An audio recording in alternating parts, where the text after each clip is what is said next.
Hi, this is DK Marley, the Hist Fic Chickie. Thanks for joining the podcast today.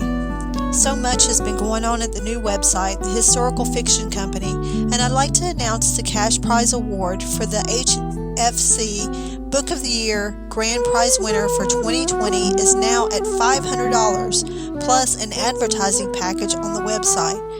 For all historical fiction authors with a published book in 2021, you can now enter at www.thehistoricalfictionpress.com/book-awards.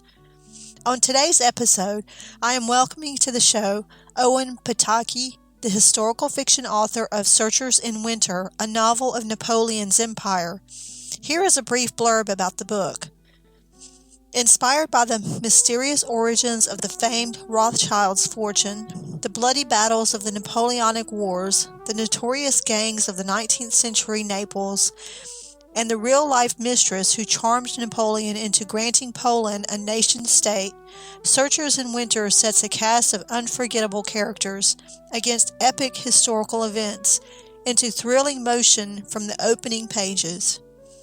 Owen Pataki graduated from Cornell University in 2010 with a degree in history. In 2011, Owen joined the Army, and in 2014 was deployed to Afghanistan, serving with the 10th Mountain Division. Following his military service, he attended the MetFilm School in London. His first novel, Where the Light Falls, was published in 2017. He now lives in New York, where he is working as a screenwriter and filmmaker. Welcome to the show, Owen. And to get us started, I'd like to ask the first question. What literary pilgrimages have you gone on?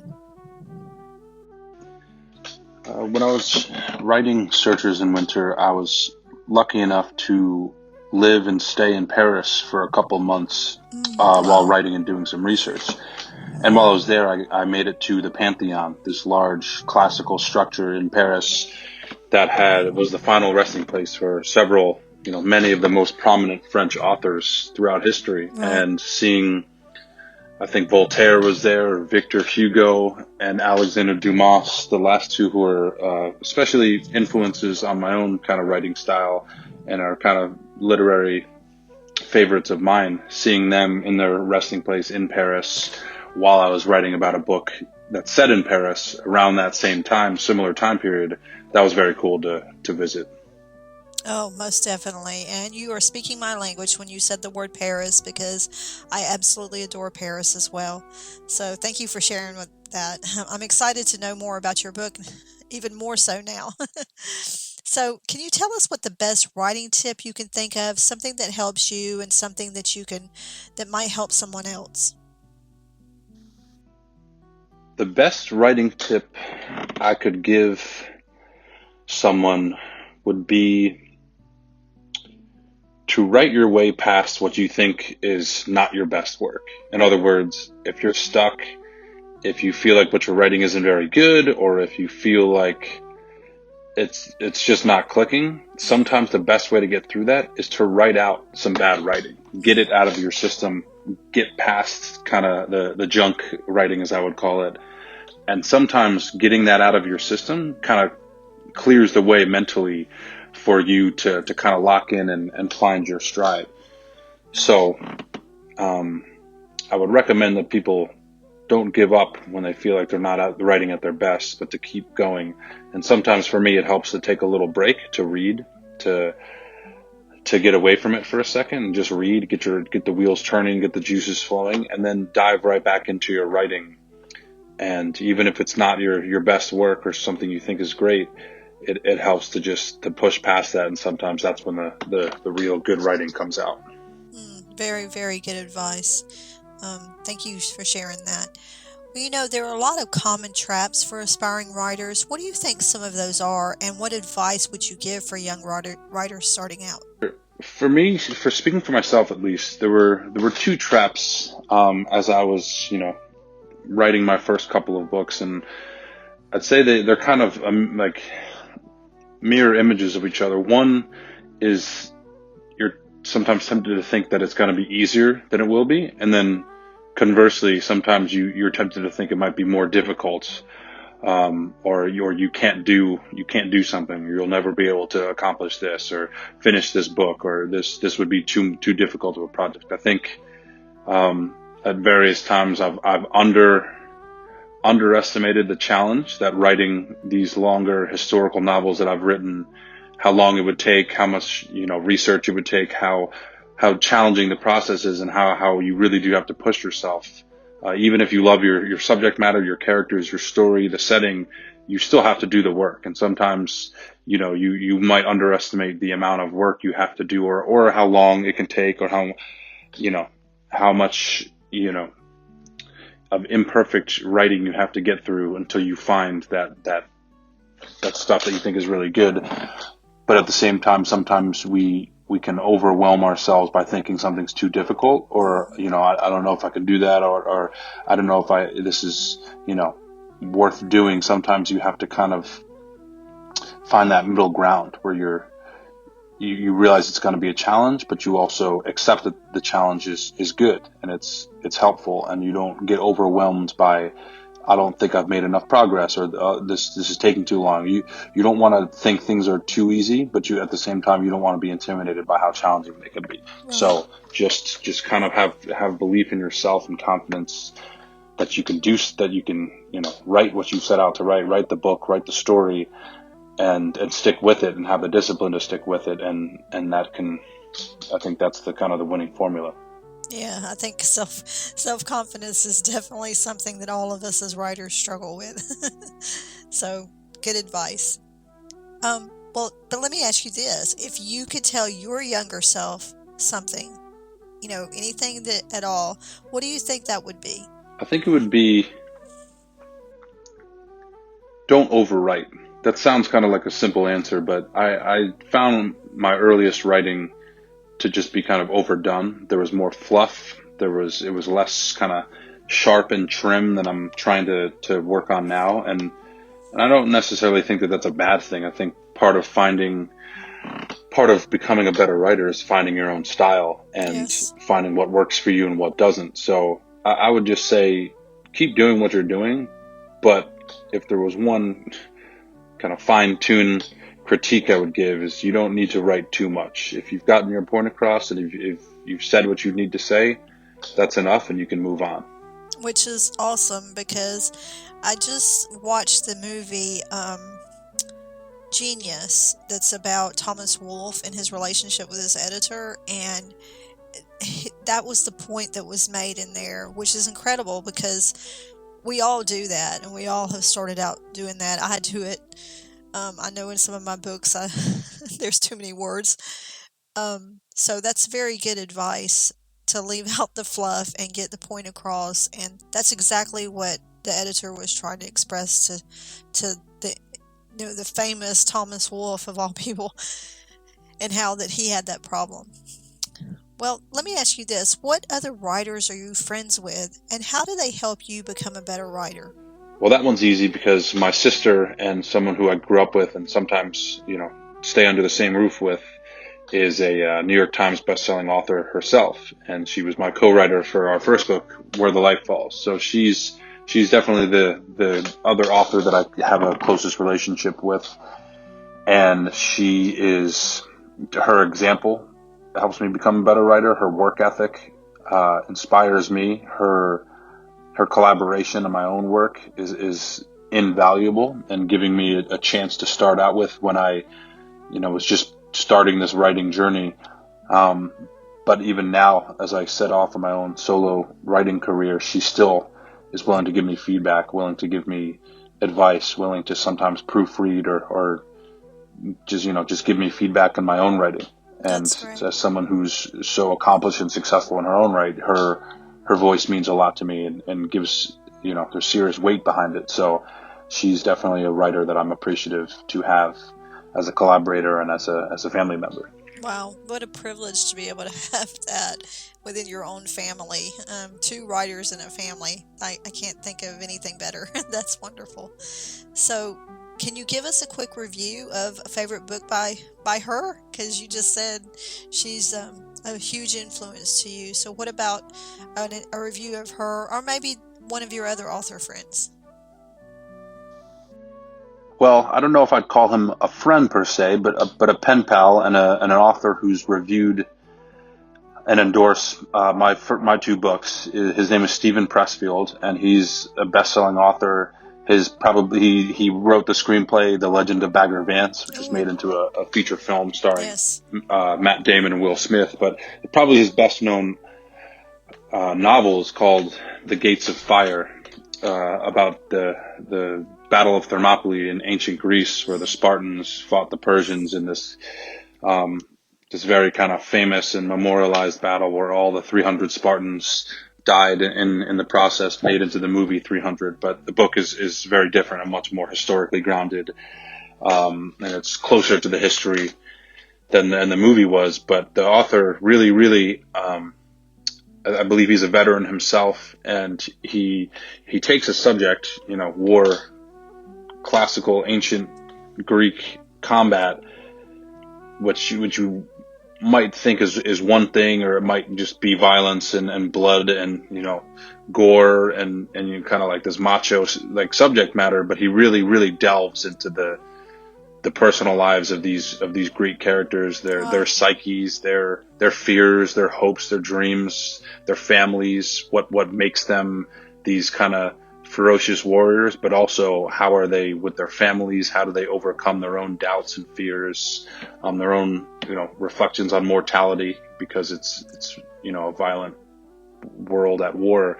So I really think he went into a complex, not just historical kind of dive into that time period, but he really nailed the psychology and the humanity behind this very epic and intense period and subject, and made it very human and made it very relatable to someone who's never studied classical history or cares about warfare or cares about ancient Sparta. You don't have to be a history junkie, a history buff, or a war reader, fictional reader to really dive into his book and come out of it very moved and having felt like you learned something.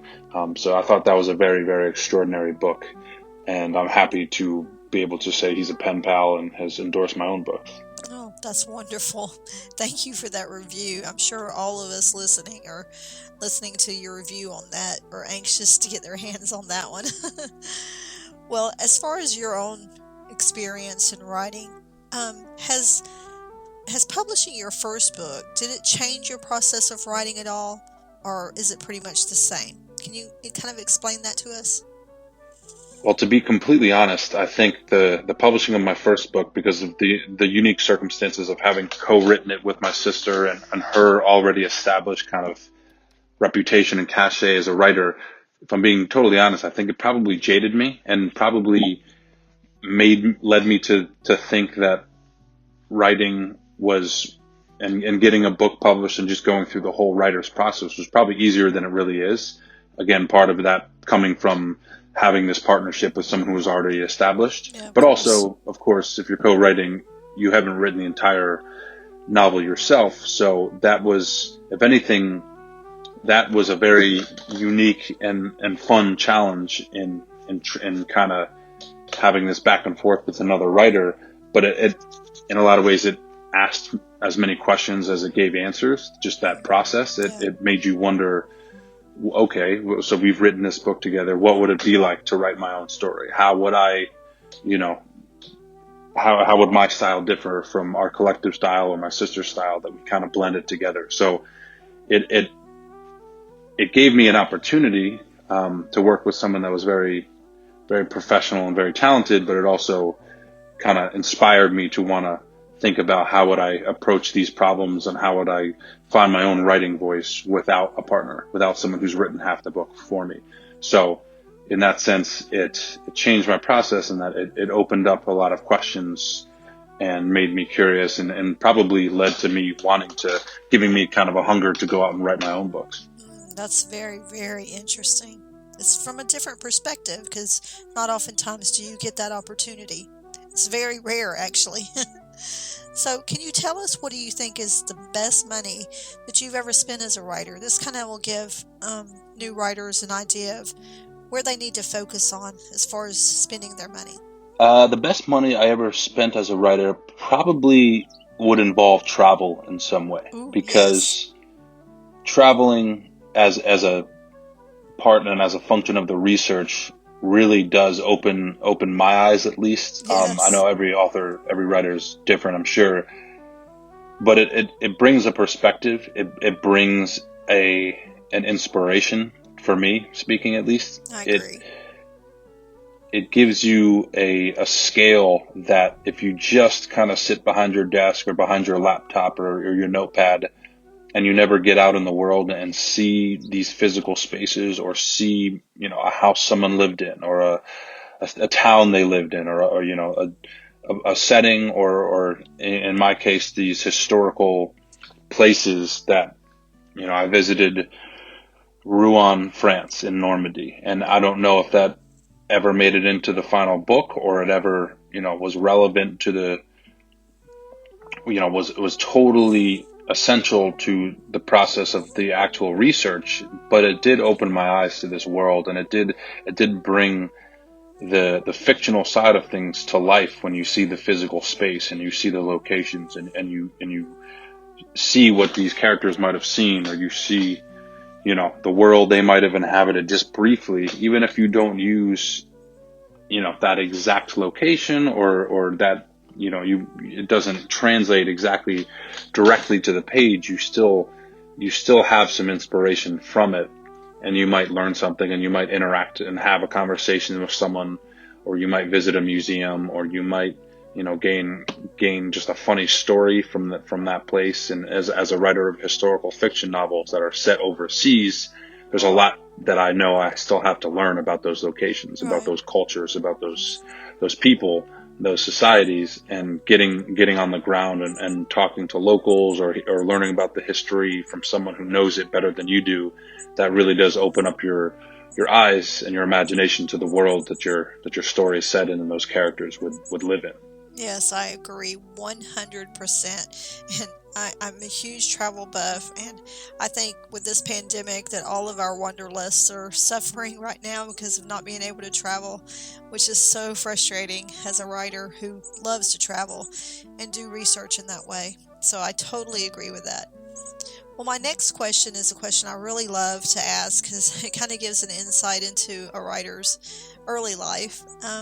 What was an early experience that you had where you learned the language, where you first learned that language had power? I grew up, and my father was someone who did a lot of public speaking, and who was someone that I can safely say was pretty talented with words and with rhetoric and with speech. So even from a young age, I could see the impact that a good speaker, a good communicator could have on an audience or on others. But I would say in terms of an early experience with a novel or a story, I remember when I was in high school in 10th grade and I read Joseph Conrad's Heart of Darkness, and something about that book from the opening page just sort of captured my imagination. It just kind of sparked a light that I liked to read as a child, but I wouldn't say I loved to read. And that book, flipped a switch, so to speak, and really turned me on to the power of an author that can really not just engage your mind, but your imagination, and really kind of bring you into their world in a very short, in just a page or two. And I was hooked into this writer, his style, and into the world of that story. And that was one of those books that I can say kind of flipped the switch for me in terms of the power of writing and language. Conrad, Heart of Darkness. Yeah, I had a similar experience like that in middle school. Our teacher wanted us to select a book out of a pile of books that she had piled up on the floor, and I just stuck my hand in and pulled out Green Mansions, which did kind of the same way with me. And then later on in high school, it was MMK's The Far Pavilions. So I truly understand what you're saying in that. Well, can you tell us a little bit about marketing? Because this will be a good advice for any authors whether they're starting out or experienced, what do you think is the best way to market your books? Well, there's a lot of ways you could market your books. I think the first and best thing you can do is become the best writer you can be, and to write the best story that you can, that inspires you and that moves you, and that is something that you feel very, very passionate and strongly about. Because if you're writing your book for the right reason and you love the subject and your story, then that is going to click with someone, and that is the first step to marketing your book. If you feel passionate about what you're doing, that is going to have an effect on others if they feel the same way. That said, there are a lot of different avenues these days. I think social media is a helpful one, but I also think that along that vein, social media and just, the world we live in is more connected than ever. And I think one of the best ways to find a market for your book is to engage with other authors, network with other people or other groups that are like-minded. And just like I'm doing with this podcast right now, is to find people who might click with your story. It might be an endorsement from another author. It might be a podcast that can reach the right audience. It might be, so reaching out to people on social media. And I think all of those things work together, but I think that there is, and this is something I'm still working on myself, but trying to build relationships, trying to build connections of like-minded individuals. And that, more than just spending money on ads or, getting it to the right people at Amazon, that's all very, very helpful and useful and even necessary. But I think the more that people can connect with your book, and especially people who might be in a position to share it or to endorse your book or to somehow, expand your audience, I think those relationships can really pay off. And like I said, that's something I'm working on now. And I wish I had done more of that earlier in my book writing process, is to build those relationships, and that'll benefit both parties. Right. Yes, most definitely. And when we go on into the next question, because we'd like to know more about your book and also about the kind of research you did. What kind of research did you do? And usually how long do you take researching before you begin a book?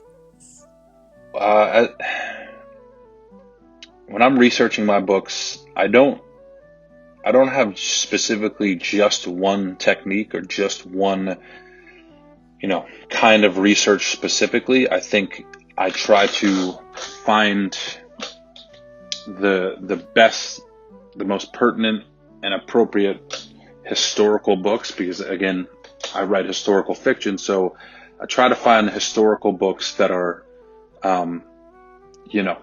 readable. They're accessible. They're not too huge, humongous, and or dry, or so riddled with details that it takes you forever to read it. I try to find historical books that have a little bit of a narrative to them, that have a little bit of a kind of excitement to their presentation of the history, so I can start to master the subject or the time period or the event or the historical personalities that are in my books. So I'll do the reading, but I'll also try to watch, because I'm a visual learner. I see things in my imagination visually, and sometimes movies, documentaries, visual presentations of that time period can give you some inspiration, and that is helpful for me. And in terms of how long I research before beginning a book, I would say at least it's a period of several months. I wouldn't put a hard and fast rule on how long I like to spend researching. I think once I have the subject, once I have the story and the characters, at least broad strokes, then I'll spend as much time as I think I need getting comfortable living in that world and seeing that space, getting to know the history, the events, the main players in that historical period. And I'll usually spend at least a few months doing that. And once I feel like I've grasped kind of the texture and the feeling of that world, then I'll dive into to the manuscript and get into the main narrative. But the research does continue, and you never really want to stop researching. You might have a scene or a chapter or a character that you realize you don't quite know well enough, or you don't know the full story, and so sometimes even mid book you'll go back and just spend a few days or a week on researching a subject. And to me, I like to keep that option open. You're always learning, and the more you're learning, the more you can share in your historical novel or any novel, and that to me doesn't stop even when I start writing. And then sometimes when you're done writing, you still want to be a student. You still want to learn. Yes. So you can kind of master the subject matter. But yeah, I'd say at least several months of reading and studying and assimilating as much as I can before I dive into the narrative itself. Okay. Well, thank you for sharing that. And I know it's different with all kind of authors, and with historical fiction authors, everybody has their own process. So I appreciate you sharing your process with us. This next question is one I like to throw in every once in a while. Just, I don't know. I just thought it was kind of a unique question to ask. Do you view writing as a spiritual practice? I'd say yes, absolutely. And I'd say along with writing comes reading, comes research, comes just learning in general. You're not going to be able to write if you haven't read and thought about, reflected on what you're writing about. And I think that whole process kind of comes together. And writing is your expression of the thoughts that you have, of the ideas that you'd like to share, of the world you'd like to build. And yes, I think that can be, quote unquote spiritual, but I think the entire process of learning in general, of researching, of thinking and trying to assimilate these ideas or these themes or these concepts or these people that you've been learning about. Because if you don't reflect on what you're going to be writing about, your writing probably won't turn out very good. So I think that entire process, it can be considered spiritual. Just in seeking to write and in writing, you are going to have to learn. You're going to have to grow. You're going to have to think. You're going to have to reflect. And I think that entire process can lead you down a road that you could call spiritual growth. I don't think just writing. I think the growth happens when you have something you'd like to write about, when you have something you want to say, but you're not sure exactly how to present it, or you're curious. You're that curiosity to explore a subject, to tell a story. That curiosity leads you to learn. It leads you to find answers, or to at least seek answers. And I think in that seeking, in that desire to figure something out, or to communicate something, I think that process, which ends up ultimately the culmination of that is writing, is, you would hope, of publishing a book or a story. That entire process as a whole is likely to lead someone to spiritual growth if they're open to it. Yes. Very good. Thank you so much for sharing your thoughts on that that question. I really like the answers that I get from different ones. So have you read anything that has made you think differently about fiction, literary fiction, regular fiction, general fiction, or historical fiction? Anything at all? I would say absolutely yes. And there's probably too many books that have had an effect on me to where I would say there's specifically one book more than any that made me think differently about fiction. But I will say that there are certain authors that are able to, I don't know how to put it, convey and communicate deeper ideas that make you think they're not just a novelist, or they're not just a writer. They are sharing something, some perspective, some insight, some wisdom that goes beyond just the genre of fiction, or just beyond novels and writing and books. They're communicating broader ideas philosophically, or thematically or religiously or spiritually or historically, or opening some insight to kind of, broader human nature that transcends any one genre or any one subject or any one time period or any one country or language. They're communicating a deeper truth, and I would say there's too many to list, but authors like Dostoevsky or Charles Dickens or Victor Hugo are some of the authors. Obviously, William Shakespeare is the primary example, but they communicate deeper truths and deeper insights into humanity that don't necessarily, that are not confined to, fiction or historical fiction or tragedy or comedy. They're speaking to something broader than that. And I think that opens a person, that makes you think about the world we live in. And that doesn't have to be fiction. People think, I prefer biographies or historical books, or I don't like to read fiction. But the great authors of fiction they're not only telling a fictional story. They are kind of imparting broader, deeper truths.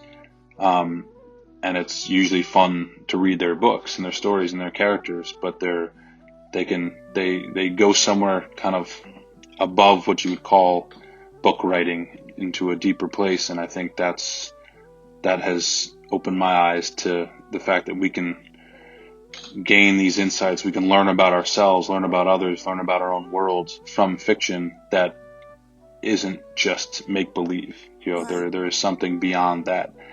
And so you can learn. Sometimes you might learn, you think about a scientific book or historical book, and you think about fiction as it's just make-believe. But I think the great writers tap into something that's more than just make-believe. They tap into a deeper truth. Yes, and again, you're speaking my language when you speak of Hugo and Shakespeare. Huge fans of the works, and I am so glad you brought that up about authors reaching a deeper level. It's something that I wish that I could do more of. And my favorite is Carlos Ruiz Zafón, the writer of Shadow of the Wind. I so very much felt that same way about his books, that he was able to reach a literary level, historical literary, for a book that to this day, I cannot get out of my mind. And so I completely understand what you're saying there. Well, as historical authors, we all wonder sometimes about the ethics about writing about historical figures. Do you have a certain ethics about writing about historical figures, or what are your thoughts about this? I don't know if there's any one rule. I would say an author that wants to be taken seriously or wants to have some, an integrity-based relationship with the subject matter and with their readers, their readership. I think you owe it to yourself and others to do as much research as you can, so that you are not intentionally or at least haphazardly getting the main information wrong. If you're not getting the basic historical accuracy right, or at least you're not aware of it, because you can play with time periods, you can make adjustments or changes to the history if necessary, and tweak that to fit the narrative. I've done that sometimes, and if there's a reason and if you can justify it, I think that's okay, as long as you're not selling it as true history, and you're not, or if you make a major change to historical facts and reality, you should probably mention that somewhere in an afterwards, etc. But I think you owe it to get to learn as much of the authentic history as possible. And if you've done that research, if you've done that work, then I think there's more, you have more grounds to put your own stamp on a person. You can let your imagination fill the gaps. You can see your vision for this character come to life, and you can do it your way. provided you've done the sufficient amount of research and you've learned the true story. You don't want to glance at a historical figure's Wikipedia page for 4 minutes and then start writing a book about them. You don't want to fail to do the research and to learn about this figure and then sell a book about that person. That is, to me, under serving the history, and I don't think that would be the right way to present a historical figure in your story. But if you've done the research, then and you've learned as much as you can, then I think you've given yourself permission to put your own stamp on that character, to share your own vision of them. Yes, very, very good points, and thank you so much for sharing that with us. Let's switch over and talk about your book reviews. Do you read your book reviews, and how do you deal with good ones and with bad ones? I've read my book reviews, yes. Good or bad ones, I don't know if I'd say any are all good or all bad. I would say being open to fair and constructive criticism is a good thing. Like, I don't think you want to dismiss a critical review right off the bat just as negative. There's usually, not always, but usually some kernel of truth in any review that's critical. Yes. And I think you can learn from some of the comments. I think being able to separate someone who's just being kind of nasty, being a hater, versus someone who's actually offering a well thought out critique. There's separating those two and kind of trying to learn from the critique. Even if you don't agree with it, you don't have to agree with all of it, of course. But if you can listen to it, maybe there's some element of truth there. And if someone's just being overly negative, then you can kind of just move on from that.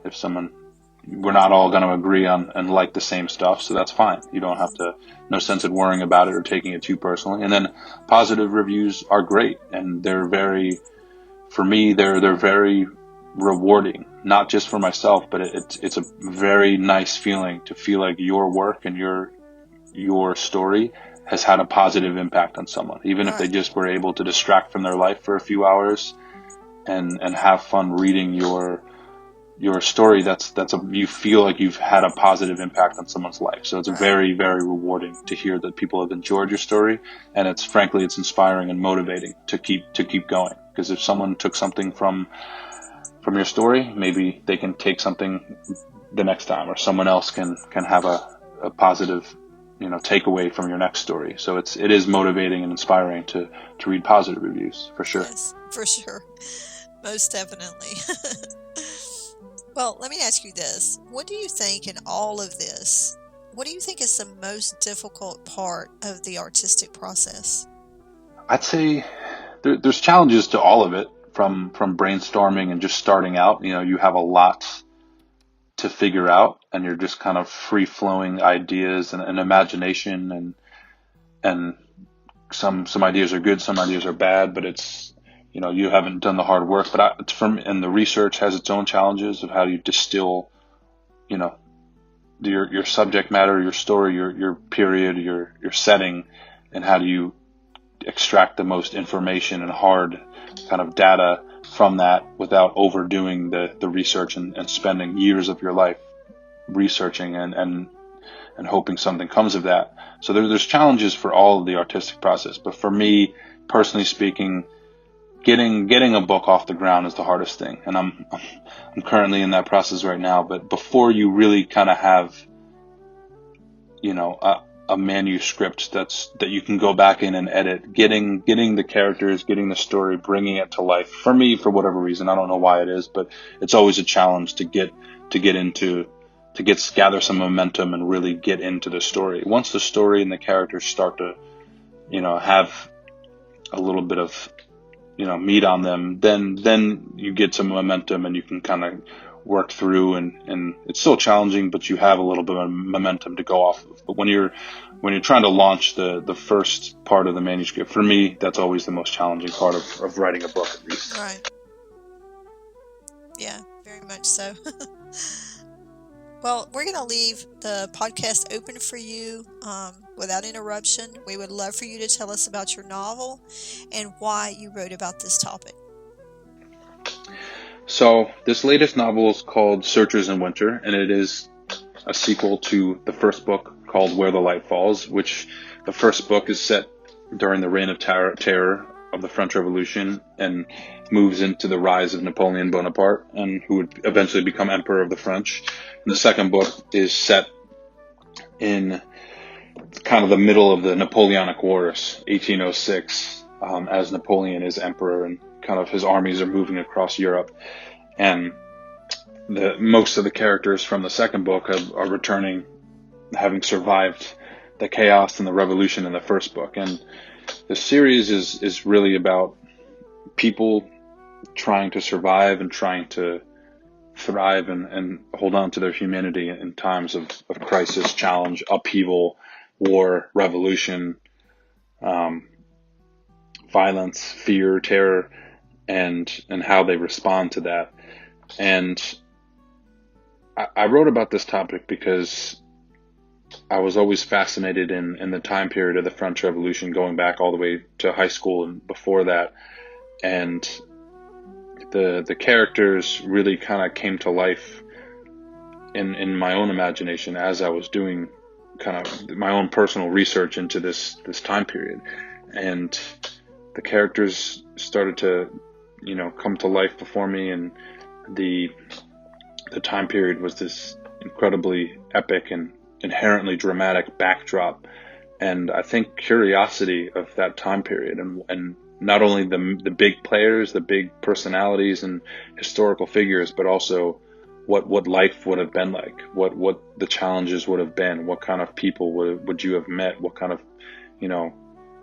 what kind of happy stories would have come out, what kind of tragic, sad, painful stories would have come out of that, what would people have, what would they have fallen back on in these crazy times? Because I think no matter who we are, there always seems to be something in society or in politics or in our own lives that is challenging, or there's adversity that we're dealing with, especially with political climates today. I mean, and pandemics and division, and it seems more relevant than ever to look at challenging historical time periods and see what got people through, why people did what they did, and just having that curiosity of how people respond to these challenges was a lot of the inspiration. And so as the story unfolds and as the revolution turns into this Napoleonic empire, the characters have to evolve, the societies have to evolve, and the history we kind of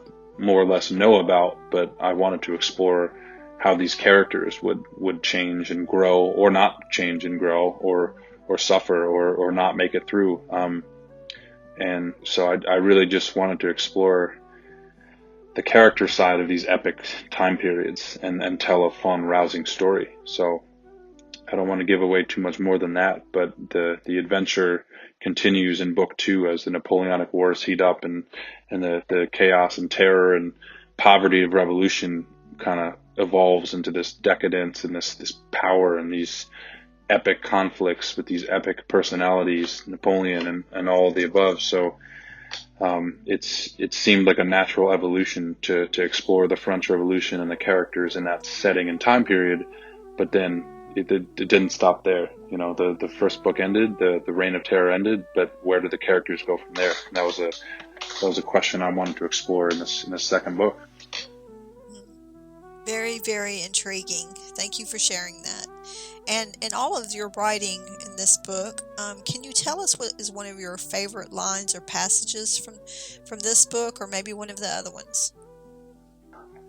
I don't know if I have a specific line off the top of my head that I would call my favorite, but there is one scene, and again, this is an important scene that comes kind of closer to the climax and resolution of the book Searchers in Winter.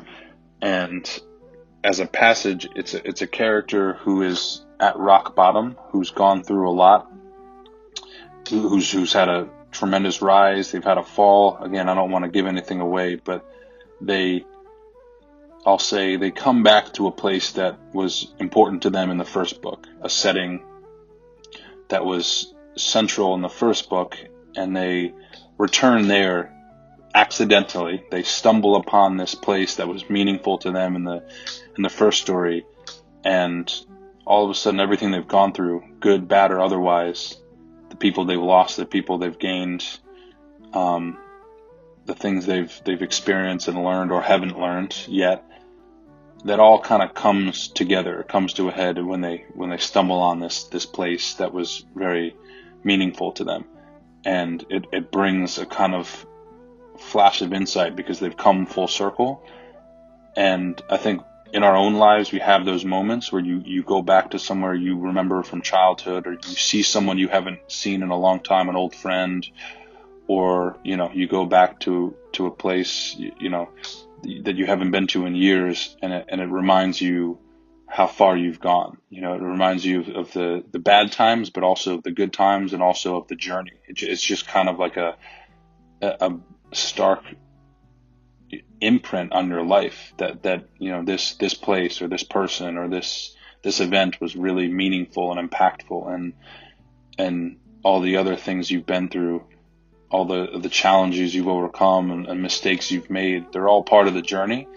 And this passage, when this character stumbles on this place at a time when they really couldn't be much lower in their own life, personally, professionally, but that location kind of reminds this character, this person, it gives them an insight. It gives them just a kind of gentle nudge of why you're doing what you're doing, where you came from, what motivated, kind of centering them or grounding them, and what had moved them to set out on this journey in the first place. And we all kind of get turned around sometimes, right? Like we set off to do something and it changes, or we change, or we fall short of our expectations, or things aren't going the way we think they are. We feel like we're being treated unfairly, but then there's always someone or something or some experience or some memory or some place that brings you back to who you really are, of what's important to you, what's meaningful to you, why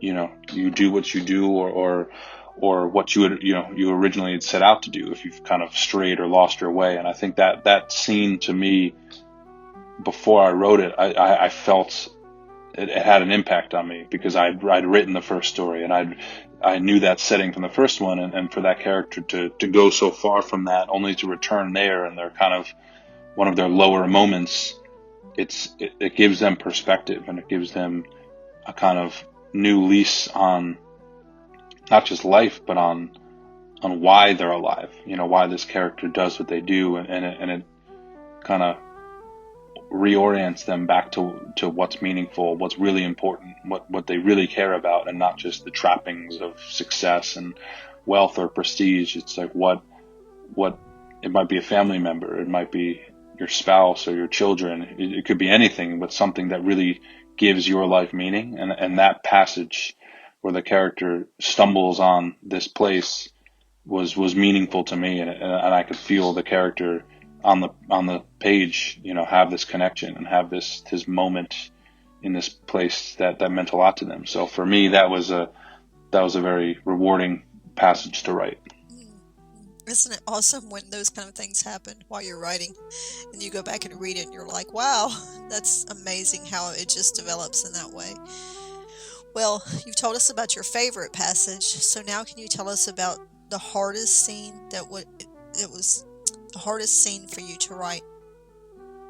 I don't know if I had any one scene that I recall as being specifically challenging to write, more so than any of the others. To me, honestly, all scenes are challenging. None of them, to me, are easy. But for whatever reason, a lot of the times transitions for me are challenging. When you have a scene, or you have the momentum of a character, and then you have to transition to a new setting, or you go back or you go forward, or time has passed. For me, for whatever reason, that can sometimes be challenging, because you have this inertia going, this rhythm, and then all of a sudden you have to change that up. And I want to make that transition believable, meaningful, but also not be too boring or be too different from what you were just kind of flowing with. Because I think great books have a rhythm to them that make you want to continue reading. If it's too dry or too boring, you can get distracted or get bored. But there's you raise tension and then you release tension. There's an ebb and a flow. So sometimes once you've kind of had this very exciting scene and you transition to another character that's very, very different, or a transition that totally takes in a new direction, sometimes those can be challenging for me, because it's kind of like, hey, you're in this zone, you're in this kind of, you have this momentum, especially writing, you really kind of flow through it, and then you have this kind of, it almost feels like you're starting all over again. You have to transition to another scene, another character, or fast forward a year or whatever. So sometimes those transitions can be challenging for me. That's very interesting that you shared that, because so often authors have like a specific thing, like a specific scene that they can relate to, but for you to refer to the transitions, yes, that is a absolute challenge for most of us, and I'm glad you shared that with us. Well, we're to the end of the interview. We've enjoyed it so much having you here. And this last question I love, because it really kind of shows a little bit of insight into an author, and kind of gives us a little taste of what maybe you're all about. Can you tell us what your favorite quote is and why that tells us something about you?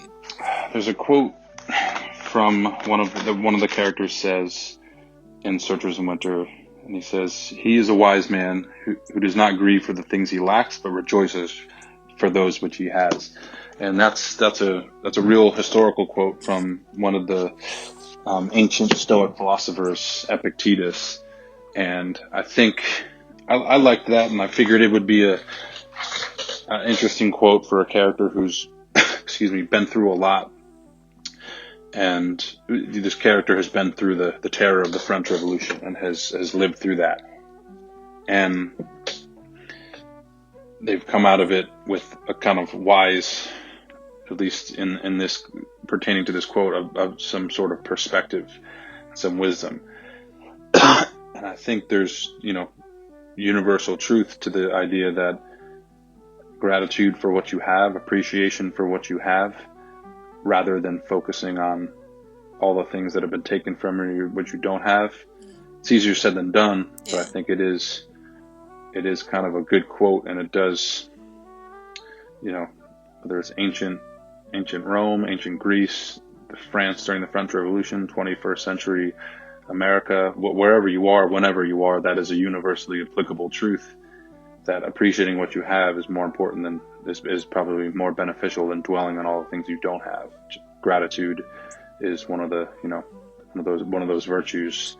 So I think I liked that quote. I liked the context that it came in the book, and I think that it is true. And I think we all, the world would be a better place if we all kind of appreciated the things we have. And I know I sometimes, have to remind myself of that gratitude is a great, mindset to have. It's a great thing to try to practice and cultivate, being grateful for what you do have. So that's something I've been working on personally, and I think we all would benefit from that. Everyone in the world would benefit from that. So I was glad to share that quote, and I think it works in the context of where it fell in the story. Absolutely, it does. And you are 100% correct about that. If we appreciated more of what we had than what we've lost, this world would be better. Owen, thank you so much for being here today. We really, truly appreciate it. Thank you for having me on. And I would love to tell the listeners a little bit more about the book. I'm going to share a quote that's a review, and I thought this really would draw a reader in. It says, Owen Pataki's second novel emerges from the rubble of the French Revolution into the legendary conquests of Napoleon. Readers will love the richly drawn characters and evocative settings in this story that pits the values of humanity against those lusting after power and greed. And that was from Stephen Pressfield, the best-selling author of Gates of Fire. And I think he mentioned him during the interview. So, Owen's book is available at Amazon, Barnes & Noble, and at SimonandSchuster.com, and also at the Historical Fiction Company Bookshop. Thank you again for being on the show today, and thank you to all my listeners for listening in. This is DK Marley, the Hist Fic Chickie, and I'll see you next time on the show. Have a great day.